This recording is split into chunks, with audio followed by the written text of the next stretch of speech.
What's happening, friends? Back again with another video. It happened. We lost power a couple of days ago, and it turns out the alternator just gave up the ghost. Couldn't move another step. And I caught hell trying to get that sucker off. The installation process was pretty decent. And not only do I have power again, but the MPG has started to return to normal.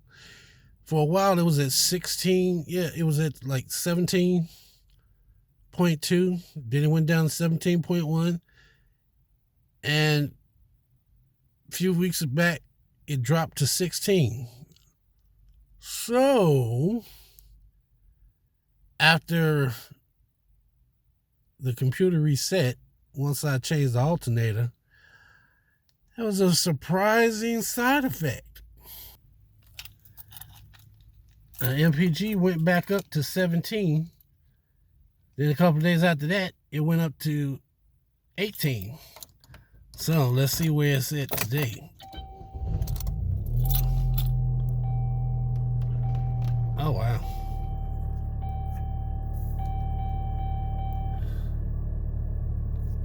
$19.8. That's not bad. That's not bad. Not bad at all. Change the oil, new oil filter, switch gas from the gas station I was going to. About 2 weeks ago, I switched to shale gas. The tire light came back on. And it's starting to rain. 19.7. That's still kind of good. It's fluctuating right now. I don't know why. Gotta dig into it.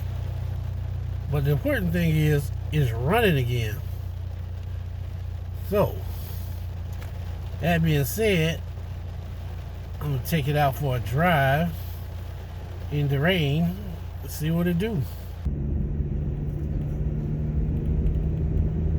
Somewhat smooth. It stumbles on acceleration.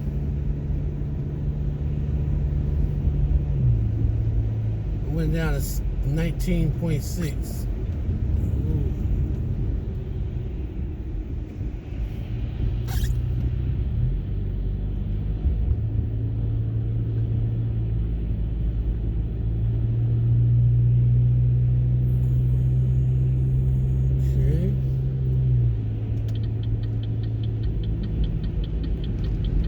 Oh my goodness.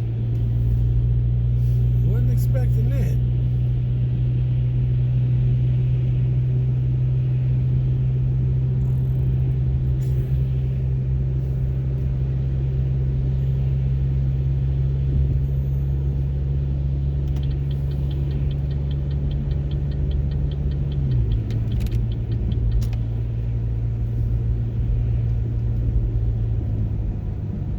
And I finally got hold to those Michelin windshield wipers. I like those. Very good.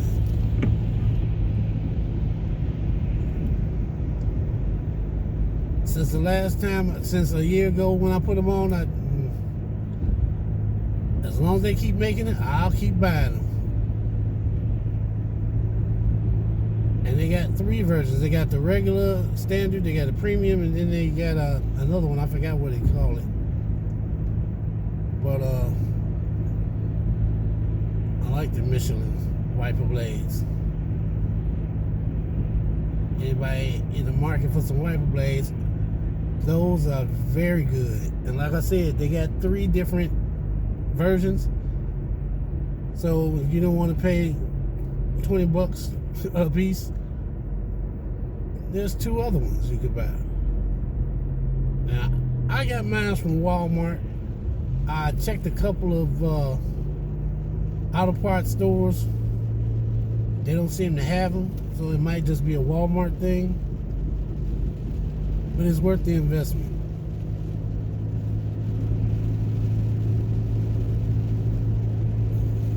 .7 on the MPG.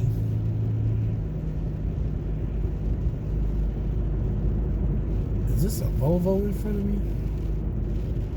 It kind of reminds me of a Volvo.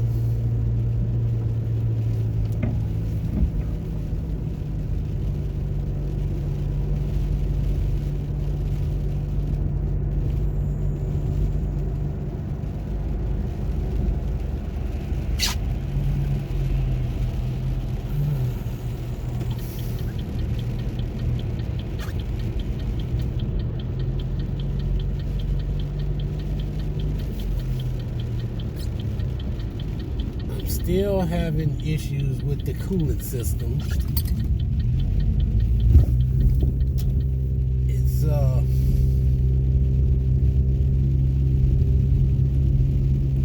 after I run it for a while, the hoses seem to get full of air.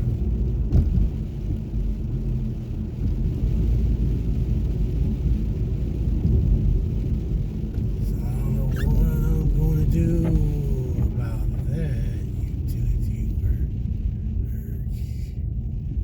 Utility work. Okay.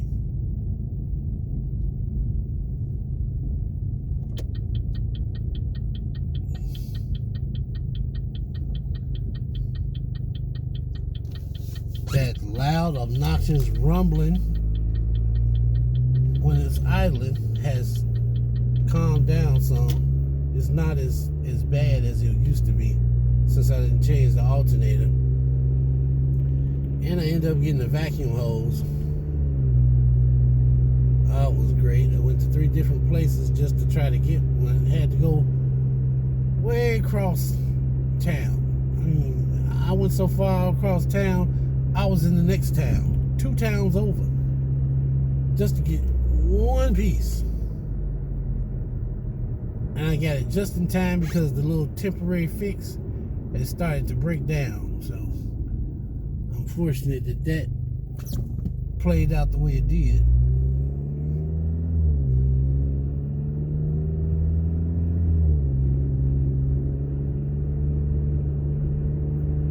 I just don't know.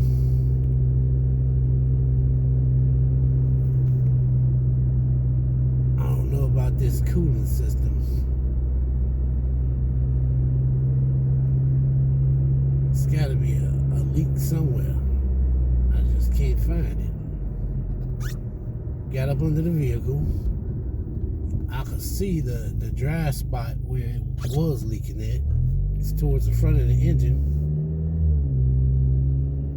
But I couldn't actually find the leak, even when I ran it for a while.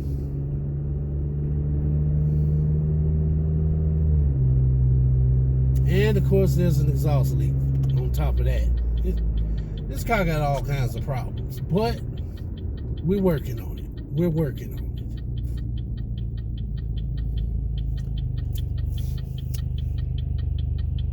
it. I talked to a guy at the auto parts store, and man, he did not have nice things to say about this 2.4 ECOTEC engine. He was not pleased. Man, as soon as I started talking about the car and what type of engine it had in it, oh, that set him off. When GM built this motor,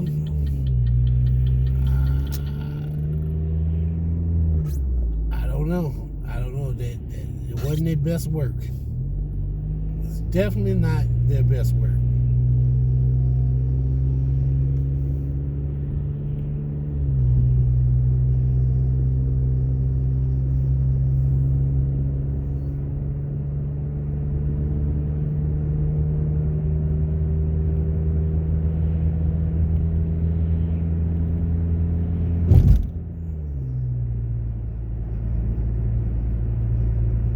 Speaking of cooling systems, it's almost at a halfway point. the needle is, almost at the halfway point.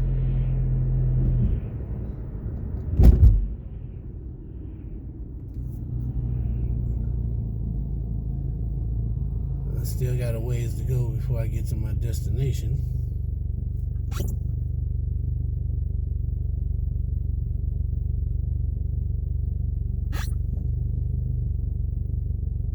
So that shake that I was telling you about, that really violent shake, the shake that was so bad that it even vibrated the camera, well, it's not so bad now.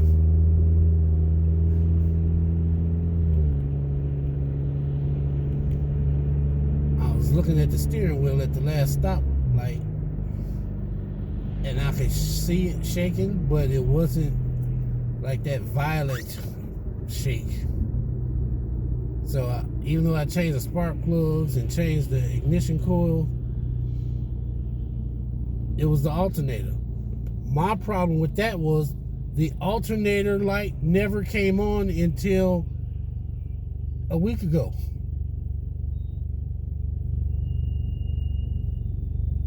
Okay, I can see that shake in the camera on the mount, but it's not as bad as it used to be. So, improvement. We're getting somewhere.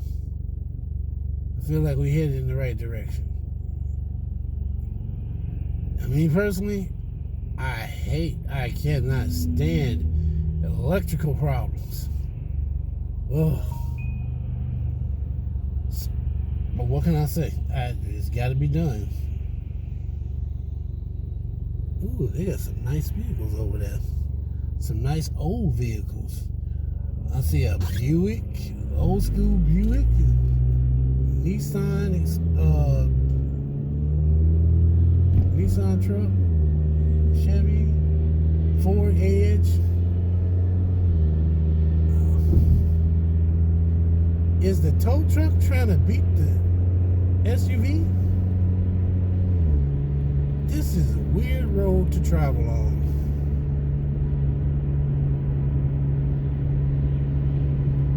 It starts off as 2 lanes and it merges into 1 lane. But every now and then, you get somebody trying to speed up past the other vehicles so they can get in front. But then when you get further down the road, they slow down before they turn.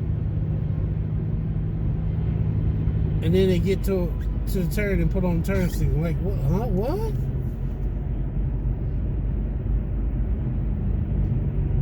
He was going right there. You did all that trying to get in front of them, and you going right there.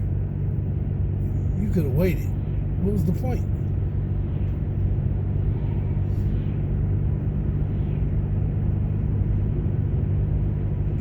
MPG is at 19.8. So it's fluctuating 2 to 3 points.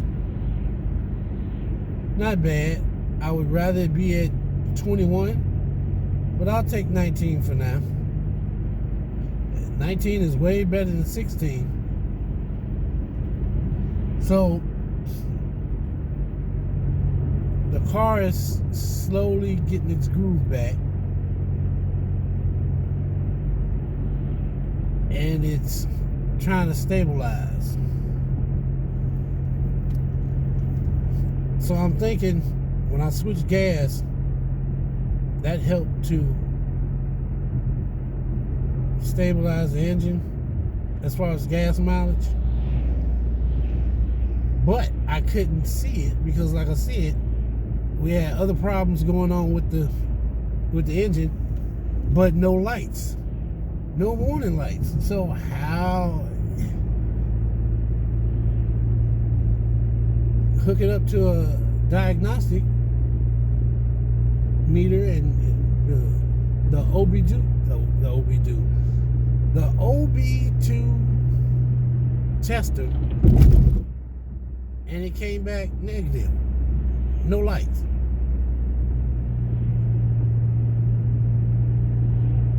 Then all of a sudden, like I said 2 weeks ago, lights start popping on. last week, battery light popped on, but I remember hearing that it's not always the battery. And I'm like, wait a minute. I did change the battery early this year. It couldn't possibly, well, it could be, but unlikely. It's unlikely that it was the battery.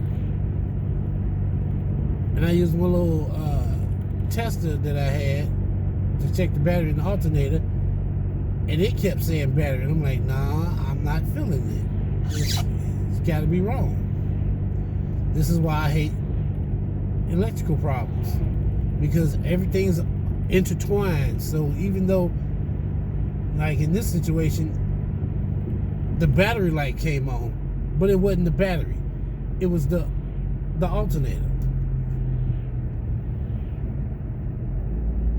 So up to date, we've changed the alternator, the battery, the starter.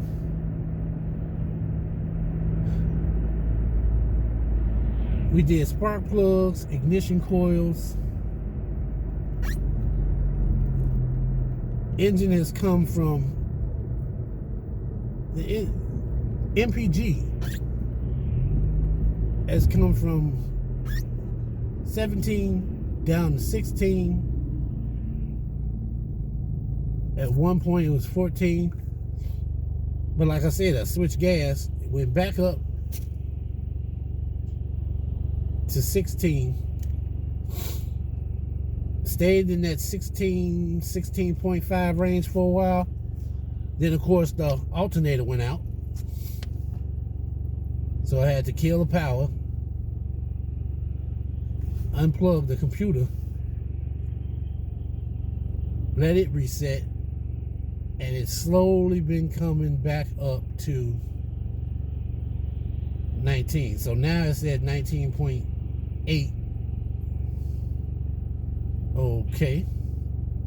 Like I said, it's still fluctuating. So right now it's telling me 20.0.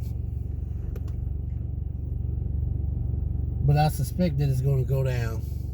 It's going to go back down. 19 to 21. I'd rather be 21.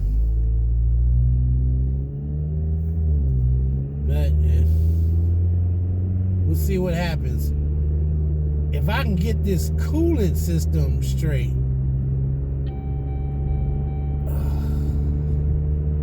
Okay, the coolant warning light just popped on. Okay, now it just went off, and the needle is going back down. Something dealing with the RPMs. When I got it engaged in drive, it's driving normally as any old car would. Then all of a sudden the temperature just skyrockets, the light comes on, and then the light goes back out. Now it's possible that the fans kicked in, because I know the fans work. The cooling fans kicked in to help lower the temperature.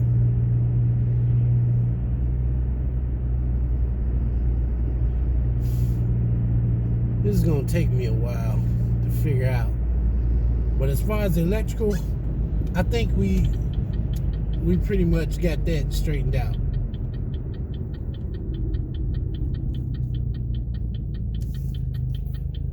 Well, that's my weekly report for now. I got some other things I need to tend to. So until next time, good friends, be safe, and I'll see you out on the road.